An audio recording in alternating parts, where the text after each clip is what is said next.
마쿠의 복음 15번째 시간입니다. 물리적인 일이 영적인 일이다라는 제목으로 하나님의 말씀 증거하겠습니다.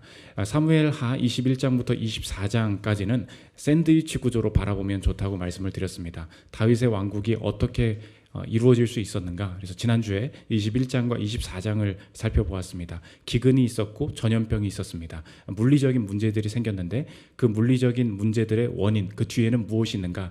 영적인 문제가 해결되지 않았기 때문에 물리적인 일들이 벌어진 것이다. 그래서 우리의 인생의 첫 출발, 해결의 출발이 어디에 있느냐. 영적인 문제를 먼저 풀어나갈 때 하나님 앞에서 이 물리적인 일들도 회복을 바라볼 수 있을 것이다. 그것을 살펴보았습니다. 오늘은 그 다음에 이제 샌드위치에 햄버거에 패티가 있고 야채가 있고 빵이 있고 야채가 있고 패티가 있다 말씀드렸죠.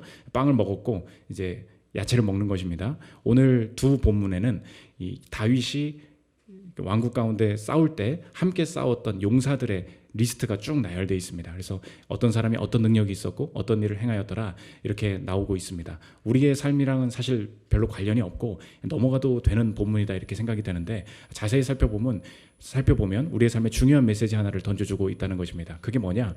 우리의 삶에 물리적인 게 중요하다는 거예요.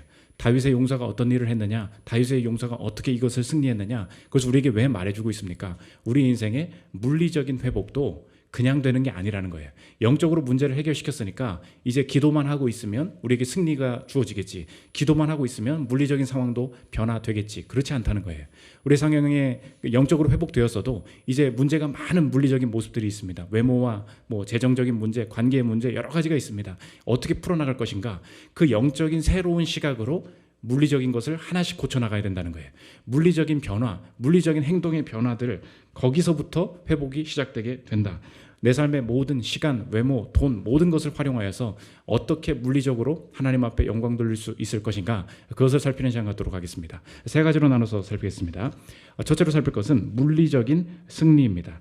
우리 오늘 읽었던 21장 후반부와 23장 후반부에 나오는 이 리스트를 보면 다윗과 함께했던 용사들이 어떤 일을 했느냐 이렇게 리스트가 나와주고 있습니다. 그런데 어떤 업적을 이루었더라 쭉 나오는데 쭉 읽어보면 공통적인 이 성경 저자의 시각이 나오게 됩니다. 그게 뭐냐? 물리적인 일에는 언제나 우선순위가 있다는 거예요. 중요한 것, 덜 중요한 것, 잘하는 것, 좀 덜 잘하는 것, 시급한 것, 나중에 해도 되는 것. 언제나 이 물리적인 결정들, 물리적인 것 속에서도 우리가 승리를 이끌어내고 싶을 때 어떻게 물리적인 것을 접근해야 되냐? 우선순위가 있다는 것입니다. 중요한 게 있고 덜 중요한 게 있다. 블레셋이 싸우러 왔습니다. 근데 새로운 무기를 가지고 옛날에 우리도 그 전쟁을 할 때 임진왜란 같은 거 할 때 갑자기 조총 나와가지고 우리가 그냥 다 밀렸잖아요. 그런 식으로 갑자기 새 칼을 차고 거인족, 골리앗 민족이죠. 거인족이 와가지고 다윗을 치러 옵니다. 근데 하필 다윗이 피곤했던 거예요. 싸움을 잘 못합니다. 그러니까 다윗이 피곤한 걸 보고 야 지금 잡으면 되겠다 해가지고 새 칼을 차고 거인족이 이제 다가갑니다. 그때에 다윗의 군사들이 뭐라 그러냐? 다윗 뒤로 빠지라는 거예요. 다윗 죽으면 큰일 난다는 거예요. 다윗이 중요하기 때문에 다윗은 지켜내야 된다. 싸움의 우선순위가 있다는 것을 보여줍니다. 15절부터 17절 한번 보십시오. 블레셋 사람이 다시 이스라엘을 치거늘 다윗이 그의 부하들과 함께 내려가서 블레셋 사람과 싸우더니 다윗이 피곤함에 거인족의 아들 중에 무게가 300세겔 되는 노창을 들고 세 칼을 찬 이스비브노비 다윗을 죽이려 하므로 스루야의 아들 아비새가 다윗을 도와 그 블레셋 사람들을 쳐 죽이니 그때에 다윗의 추종자들이 그의 맹세에 이르되 왕은 다시 우리와 함께 전장에 나가지 마옵소서 이스라엘의 등불이 꺼지지 말게 하옵소서 하니라. 지금 아비새가 뭐라고 얘기합니까? 나가지 마십시오. 출전하지 마십시오. 이야기를 하고 있다는 것입니다. 왜 그렇습니까? 지금 중요한 것은 다윗입니다. 데이빗 is 이스라엘 이런 말씀을 드린 적이 있죠. 이스라엘의 등불이 꺼집니다. 다윗이 죽으면 이스라엘 전체가 죽는 것입니다. 그러니까 이 군사에서 가장 중요한 건 뭐라는 거예요? 다윗의 생명이 제일 중요하다는 거예요. 그런데 지금 피곤한 이 상황에 블레셋이 그것을 알고 다윗 하나를 치러 오고 있었다는 것입니다. 그때의 이 물리적인 승리를 어떻게 이루어내는가? 열심히 기도하면 다윗이 살겠지. 아니라는 거예요. 다윗이 어떻게 살았습니까? 뒤로 빠져서 살았다는 거예요. 다윗이 어떻게 이스라엘을 지켜냈습니까? 다윗의 생명을 지키는 방식, 그것에 특별히 집중했기 때문에 이 이스라엘이 살아날 수 있었다. 이것을 말하고 있었다는 것입니다. 그래서 물리적인 승리의 핵심이 무엇이었냐? 중요한 것을 관리하기 시작했다는 거예요. 열심히 기도한다고 다윗이 살게 되지 않습니다. 중요한 이 물리적인 인생에는 중요도가 있고 중요한 대로 지켜내야만 승리할 수 있다는 거예요. 그래서 여러분의 삶에도 영적인 하나님과의 관계 회복 이후에 실제적으로 우리의 삶의 시간과 돈과 모든 관계들을 어떻게 회복시키고 하나님 앞에서 충만한 것을 누리기 위해서 어떻게 변화시켜 갈 것인가, 그 핵심을 정리하면 오늘 제목과 같다는 것입니다. 물리적인 일이 영적인 일이라는 거예요. 그리고 그 물리적인 일은 우선순위에 따라서 중요도를 다시 세워나가고 다르게 선택해 나가야만 분명한 승리가 있다는 것입니다. 여러분의 인생에 한 주간 살아올 때 모든 것을 다 열심히 할 수 없습니다. 우리의 체력에 한계가 있어요. 우리의 돈이 한계가 있습니다. 모든 걸 다 충분하고 진정성 있게 할 수 없습니다. 그럼 어떻게 해야 되냐? 무언가는 포기해야 돼요. 무언가는 가까워지는 선택을 해야 돼요. 그러니까 이렇게 말할 수 있는 거예요. 특정한 물리적인 선택을 하면 하나님이 오기도 하고 하나님이 가기도 한다는 거예요. 이게 지금 성경의 약속입니다. 내가 오늘 일찍 자면 하나님이 내 삶에 함께 하시는 거고요. 내가 오늘 일찍 안 자면 하나님이 떠나신다는 거예요. 단순히 이렇게 생각하면 됩니다. 내가 오늘 이 결정을 하면 하나님을 못 만나는 거고요. 내가 오늘 억지로라도 내 몸을 이끌고 예배에 나오면 하나님을 만난다는 거예요. 하나님이 어떻게 만나주십니까? 물리적으로 만나주신다는 거예요. 오늘 예배 올 때 얼마나 힘들었습니까? 온갖 일이 다 벌어지죠. 어제 밤부터 벌어지죠. 제 얘기예요. 여러 방향으로 우리의 인생에 예배를 방해하고 예배에 졸게 만드는 여러 가지가 있다고요. 근데 아무 상관없다는 거예요. 하나님이 어떻게 함께 하시냐? 그래도 그 물리적인 걸 다 뚫고 오면 예배가 은혜에 있는 거고, 안 왔어요. 안 오면 없는 거예요. 하나님이 어디 계십니까? 물리적인 곳에 계신 거예요. 그걸 왜 무시하냐? 그 얘기를 하고 있다는 것입니다. 저희 교회가 지난주에 그 한 사람 태그를 같이 했습니까? 제가 일하는 스타일 자체가 하나씩 신경 쓰고 이렇게 함께 오신 성도님들이 힘들지 않도록, 피곤하지 않도록 좀 잘 도와야 되겠다. 제 마음속에 좀 그런 마음이, 겉으로 그렇게 보이진 않아도 이제 그런 거를 많이 마음이 많이 가는 사람이에요. 그러다 보니까 토요일 날 가장 중요한 싱글맘들을 섬기는 사역이 시작되려고 하고 있었습니다. 근데 그 도중에 시작 직전에 어떤 성도님이 한 분이 크게 아프신 거예요. 그래서 바로 앞에 내과를 좀 같이 가야 되겠다. 근데 별 생각 없었죠. 충분히 할 수 있을 것이다. 그래가지고 좀 잘 섬겨드리는 마음에 제가 차를 타고 내과까지 함께 갔다는 것입니다. 그런데 여기서 문제가 생긴 거죠. 약국에 약이 있다는 것을 확인도 하고서 내과에 갔는데 하필 다시 내려와서 처방전 가지고 받으려고 보니까 유통기한이 지나가지고 이 약이 없다고 갑자기 그런 얘기를 하는 바람에 다시 처방전 받고 이러면서 계속해서 막 늦어지는 거예요. 11시까지 계속 가야 되는데, 그러니까 갑자기 제 부재중 전화가 뜨기 시작합니다. 김현수, 부재중 김현수 계속 전화가 와요. 느껴지죠? 이거 행사 진행이 안 될까 봐 너무 이제 당황하는 거예요. 다행히 행사 많이 늦지 않게 제가 같이 갔습니다. 근데 김현수 목사님 저를 보더니 너무 초조하게 기다리는 거예요. 그래서 제가 이 아이들이 이 행사 진행이 제대로 안 될까 봐 기다리는 줄 알았어요. 근데 이제 물어보니까 그러더라고요. 내가 설교할까 봐. 목사님이 안 오면 김윤수 목사가 대신 설교할까 봐 내가 초조하게 기다리는 거예요. 다 자기 이익을 다 생각하면서 살고 있더라고요. 보십시오. 주변 사람들이 저한테 얘기를 하더라고요. 아니, 다른 사람 시키지. 그 형진 형제도 그러더라고요. 제가 운전하면 될걸요. 얘기하더라고요. 그때 제가 깨달았습니다. 그 11시에 중요한 사역입니다. 중요한 사역 가운데 우리가 이 중요한 사역을 은혜 가운데 마치려면 어떻게 합니까? 뭐 누가 아프든 어떤 일이 벌어지든 내가 진정성을 가지고 여기저기 다 챙기면 그냥 하나님께서 알아서 은혜를 주시겠지. 그렇지 않아요. 11시에 제가 올라가서 예배 인도하고 설교해야 승리가 있다고요. 그럼 어떡합니까? 그렇게 못하게 만드는 여러 일들이 벌어질 때 무엇부터 해야 되냐? 그러면 내가 이것은 안 해야 되겠다. 내가 여기에 집중해야 되겠다. 제가 그 사람이랑 같이 그 성도님이랑 같이 안 가준다고 해가지고 뭐 사역이 뭐 문제가 생기는, 그렇지 않다고요. 중요한 것에 집중해야 된다는 것입니다. 오늘 그래서 여러분에게 이 성경이 제시하고 있는 적용적인 질문이 무엇이냐?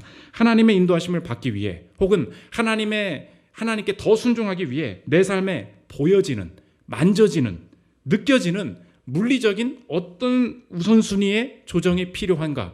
하나님이 자꾸 그거 건드리신다는 거예요. 하나님의 응답이 어떻게 오는지 아십니까? 여러분의 물리적인 거 바꾸라는 거예요. 시간 그렇게 쓰지 말라는 거예요. 그 사람 그만 만나라는 거예요. 그 시간에 자지 말라는 거예요. 여기로 이사 오라는 거예요. 뭔가 특정한 물리적인 부분에 하나님의 개입이 있습니다. 그거를 그냥 내 생각이라고 생각하면 안 된다는 거예요. 그렇게 가면 분명히 하나님 떠난다. 이게 지금 물리적인 것과 아주 긴밀하게 연결되어 있어요. 이것만 실행하면 하나님의 임재도 더 충만히 경험한다. 하나님이 그거를 알려주신다는 것입니다. 주변에 보니까 그래서 애가 생기지 않아요. 그래서 휴직을 하기도 합니다. 애와 함께 해주기 위해서 돈을 포기하고 이직을 하기도 합니다. 우리가 어떤 열매를 위해서 하는 사람들의 행동이 이거예요. 휴직을 해요. 퇴사를 해요. 이게 뭡니까? 다 물리적인 거죠. 왜 그렇게 합니까? 물리적인 하나의 변화를 위해서. 내가 아이를 양육해야 되고 아이를 낳아야 되는데 문제가 생긴다는 거예요. 자, 보십시오. 뭐가 맞다는 얘기가 아니에요. 하나님 앞에서 하나님이 어떤 가정이나 어떤 삶을 인도하실 때 영적인 하나님과의 동행이 있어요. 근데 그 다음에 말씀하시는 게 뭐냐? 세상 사람들과는 다른 하나님의 뜻을 위한, 하나님의 인도하심을 위한 물리적인 결정을 하나씩 말도 안 되게 해나가게 하신다는 것입니다. 거기서 승리가 있다는 거예요. 임종구 목사님이라는 분이 계십니다. 우리 교단의 큰 어른이신데 푸른 초장교회를 담임하고 계십니다. 그분이 페이스북에 글을 올렸는데 제가 너무 웃겨가지고 자기가 나이를 이제 뭐 60대 넘으신 것 같아요. 넘어다 보니까 이 60대에 내가 내 사역, 내 열매가 하나님의 임재가 어디에 달려있냐? 이것밖에 없다는 거예요. 들어보십시오. 체력이 결정한다. 이거 체력이 결정한다. 특히 중년 이후 사역은 체력이 결정한다. 영역이나 지력이나 돈, 조직, 인맥을 말할 수도 있겠지만 그런 것을 중년 지점에서 갖추지 못했다면 사실상 그런 항목은 거리가 멀다. 그것 때문에 결정되지 않는다는 거예요. 그럼 뭐냐? 주일과 월요일 사역이 몰리면서 그로기 상태에 빠졌다. 내 몸이 아닌 듯 체력이 사역이다. 이분 지금 현재 결론이 뭐예요? 내가 몸이 안 따라주니까 하나님도 안 오신다는 거예요. 냉정하게 말해서. 몸이 안 되니까 하나님의 임재도 없다. 그러니까 내 사역이 뭐래요? 체력 사역.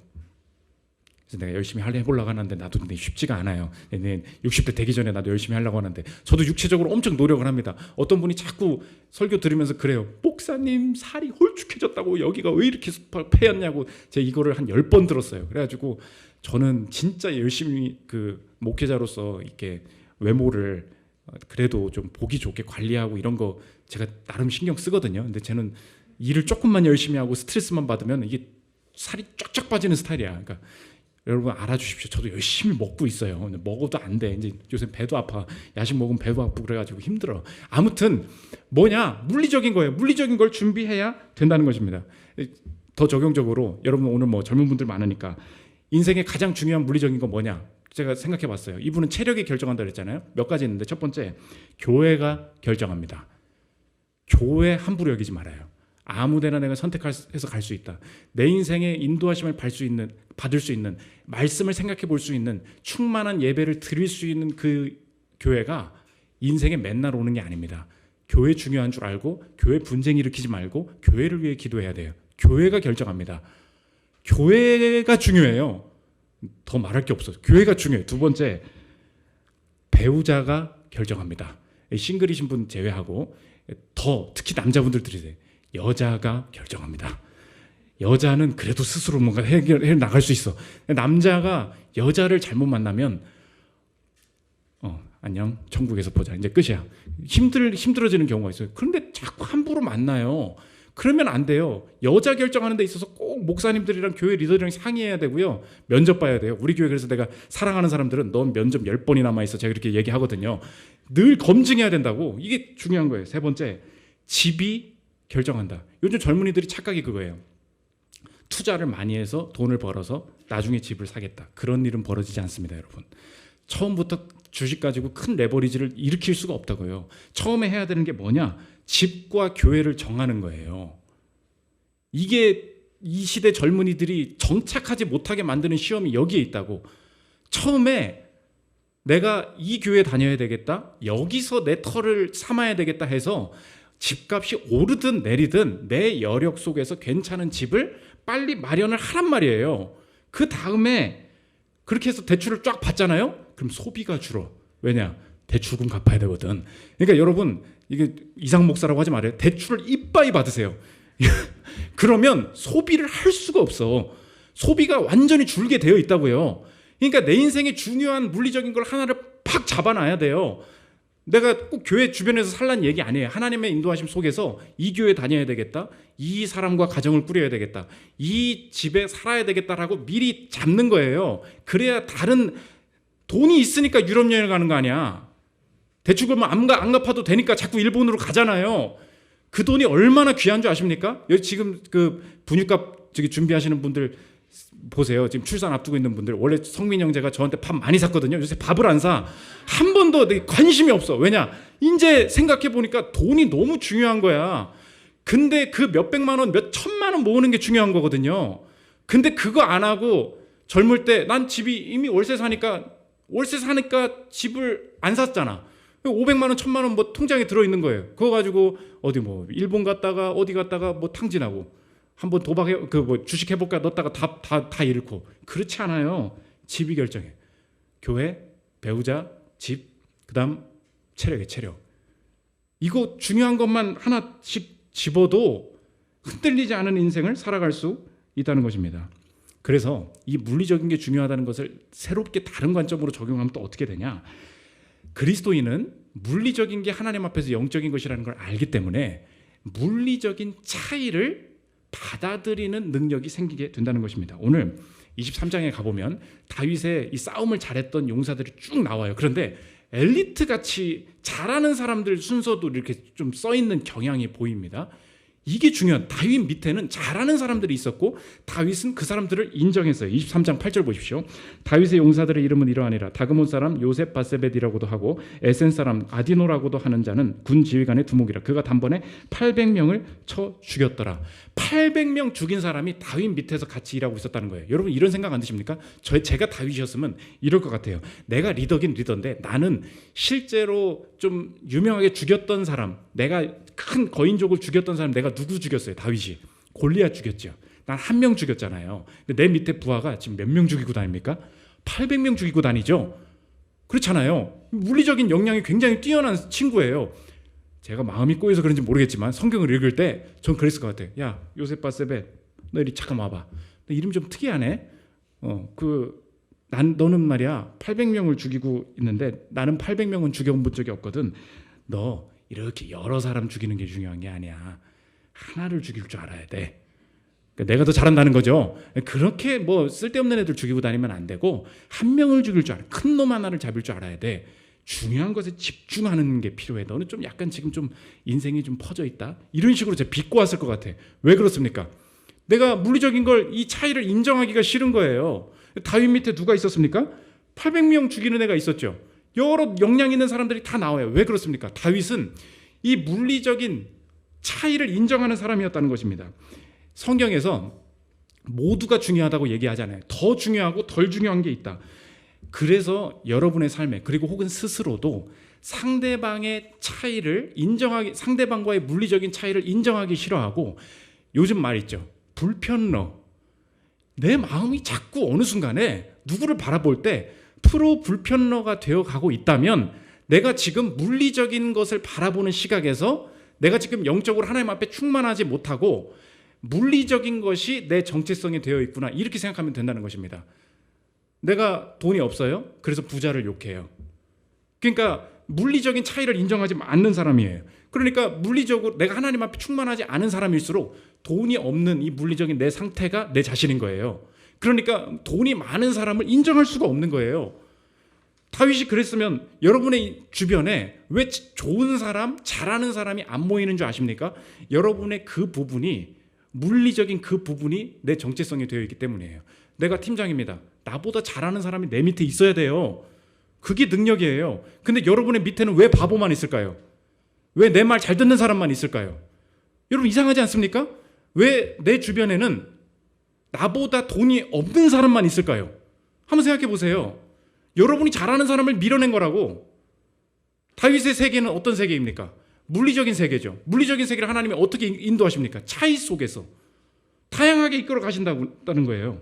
부산에서, 우리 교회 그 부산에서 예배드리시는 이남민 집사님이 우리 교회 성도들을 만나고 싶어가지고 저희 숙소로 왔습니다. 그런데 저랑은 막 말씀을 하실 때 저한테는 목사님 저희 예배드리고 싶어요. 설교 너무 은혜 받았습니다. 이런 얘기를 하는 거예요. 근데 우리 교회 이명민 형제가 옆에 딱 앉았습니다. 근데 갑자기 영민 형제가 옆에 앉으니까 와, 우리 교회 이렇게 잘생긴 사람 있는지 몰랐어요. 이런 얘기를 딱 하는 거예요. 그래가지고 제가 순간 기분 나쁘려다가 따로 불러가지고 너 있잖아. 외모에 이렇게 하면은 인생에 기도를 해야 되는 거야. 너 요새 햇빛도 안 하고 말이야. 이렇게 얘기할 수 있겠죠. 무슨 말인지 아시겠어요?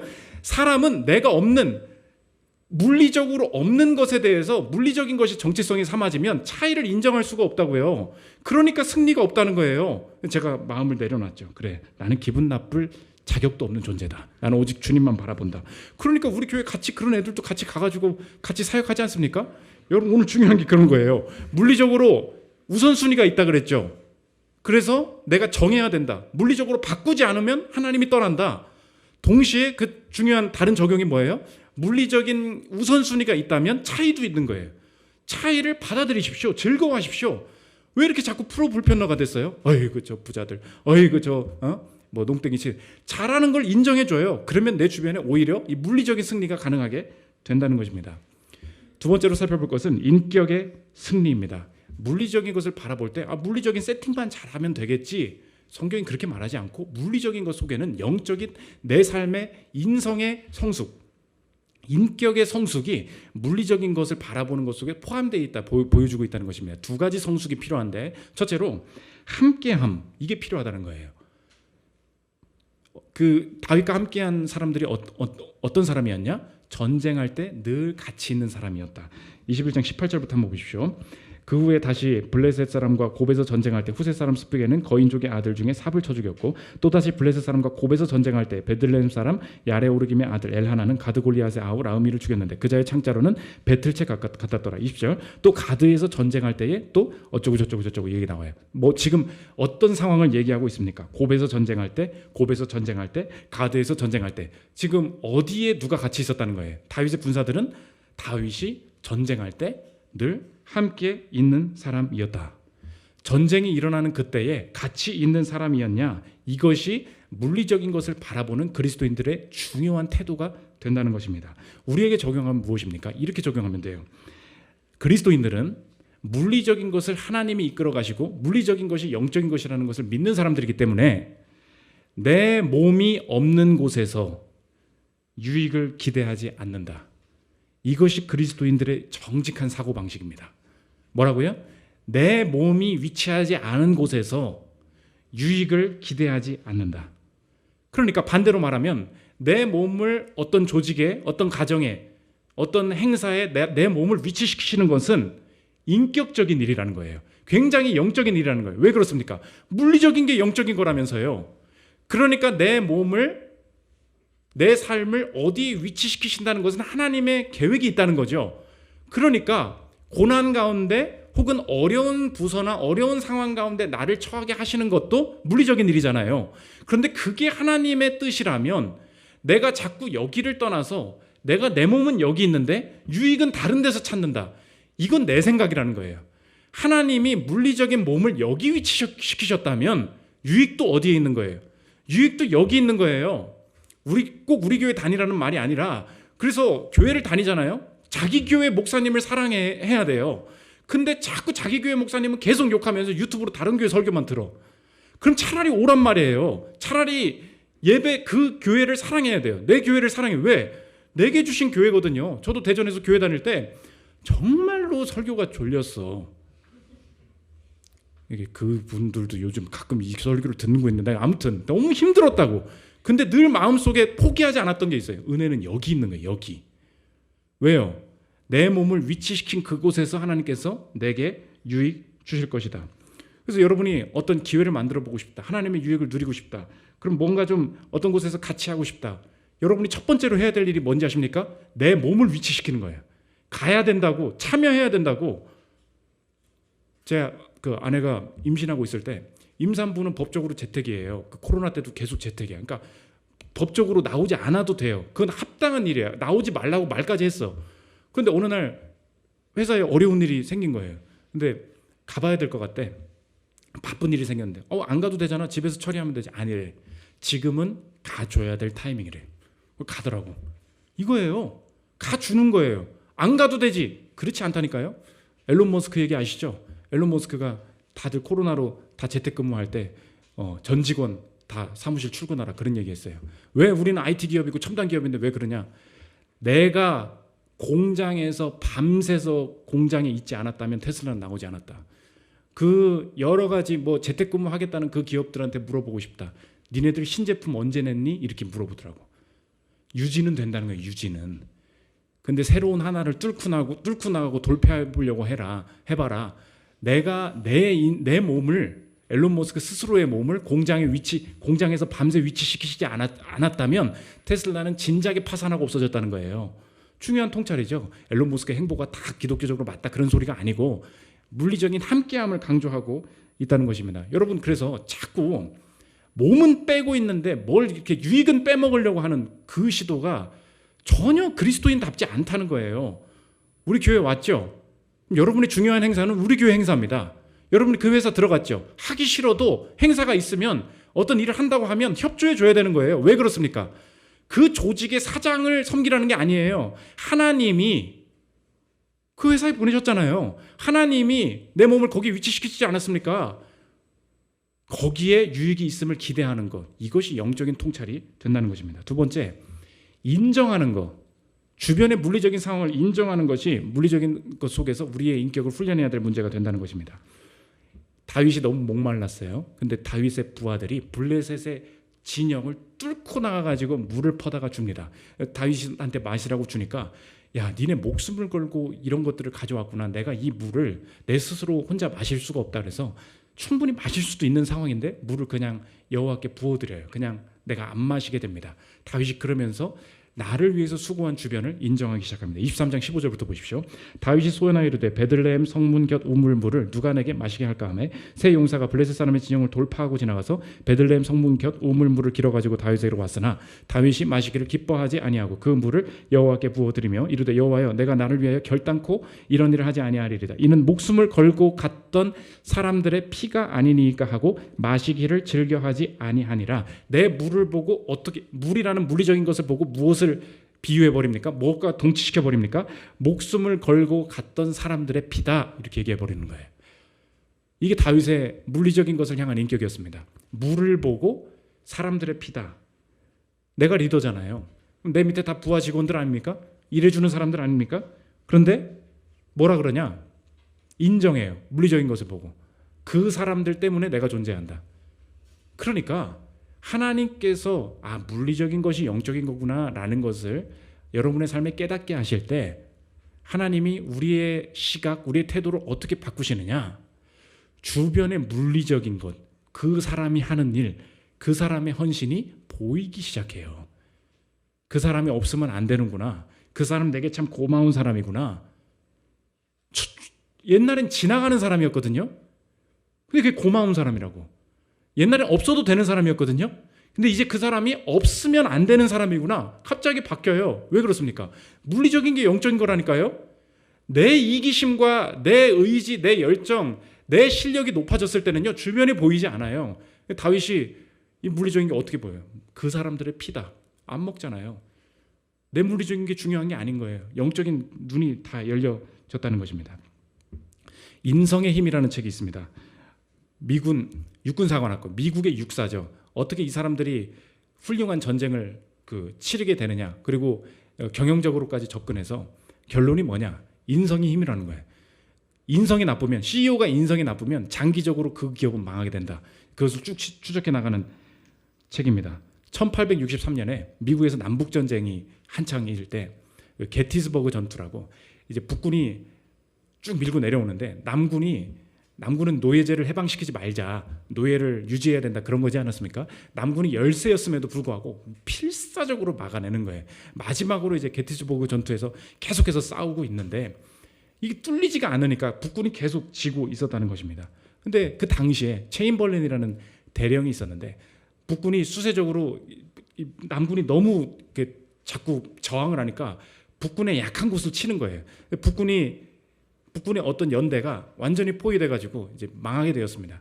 근데 상사가 지시를 한 거죠. 이 고지는 무조건 지켜내야 된다. 그래 놓은 거예요. 체인벌린 대령이 이 오더를 받고 지키려고 해보니까 이제 총탄도 떨어지고 이제 아무것도 없는 거야. 이제 해야 될 일이 뭐냐? 칼을 꽂아라. 총에 칼을 꽂아라. 그럼 뭐라는 거예요? 이제 육탄전 해가지고 이제 같이 죽자, 이런 거죠. 마지막 이거밖에 없는 거예요. 그러면 많은 부하들이 어떻게 하겠습니까? 나보고 죽으란 얘기냐? 이거 차라리 후퇴하시죠. 다른 사람들은 다 후퇴했다는 거예요. 근데 체인벌린 대령 부하들만 남더라는 거예요. 칼을 총에 끼우더라는 거예요. 그러더니 미친 듯이 싸워서 전세를 역전시키더라. 이 전투가 전세 역전의 중요한 것이 되었다는 것입니다. 왜 그렇게 됐냐? 체인벌린이 주변을 인정했다는 것입니다. 들어보십시오. 체인벌린은 부대원들과 어떻게 이 정도의 신뢰관계를 형성한 것일까? 체인벌린은 상황 여하를 막론하고 늘 부대원들과 함께했다. 게티즈버그 전투 이전에 그는 다른 메인 연대 소속 병사들을 넘겨받았다. 메인 연대 병사들 가운데 다수가 반란죄로 체포되었고 필요하다면 반란자들을 사살하라는 명령까지 내려온 상황이었다. 그러나 체인벌린은 이들을 여분의 짐작, 이게 보통 사람들의 태도라는 거예요. 반란군이니까 여분의 짐작 취급하는 대신 더불어 이야기를 나누고 이들을 논리적으로 설득하고 돌보았으며 결국 제20 메인 연대와 함께 싸우자고 설복시키는 데 성공했다. 체인벌린이 이 정도의 역량을 갖춘 지휘관이었음을 감안하면 그의 부하들이 왜 그를 신뢰하고 존경했는지 알 수 있다. 그 신뢰 덕에 제20 메인 연대는 엄청난 역경에 맞서 승리를 거두었고 그 덕에 북군은 게티즈버그에서 이틀째 전투를 버텨내고 결국 사흘째 승리를 거둘 수 있었다. 여기까지. 체인벌린은 왜 이겼어요? 주변을 인정해서. 평소에 주변을 인정해서. 반란군? 야이씨 짜져 있어. 너무 익숙하죠. 내 스타일이야. 이런 거 저리 가. 뭐 이런 거. 그렇잖아요. 근데 어떻게 했대요? 설득해서 오히려 우리랑 같이 싸우자. 주변에 물리적인 게 내 유익으로 보이는 거예요. 별거 아니잖아요. 하나님이 우리의 인생에 그렇게 만들어 주신다고요. 별 볼 일 없는 직원들 있죠. 별 볼 일 없는 일을 하는 것 같은, 여러분 가정도 마찬가지예요. 내 아내가 하는 일이 별 볼 일 없어 보인다니까요. 내 남편이 돈 벌어오고 뭐 이렇게 하는 게 별 볼 일 없어 보인다고. 물리적으로 눈이 닫혀 있을 때. 충만할 때 어떻게 된다고요? 그 사람이 참 고마운 거예요. 그래서 실제적인 실천입니다. 주변에 보이는 걸 인정하십시오. 그 중요한 여러분의 실천 중에 하나가 뭔지 아십니까? 그 인사입니다.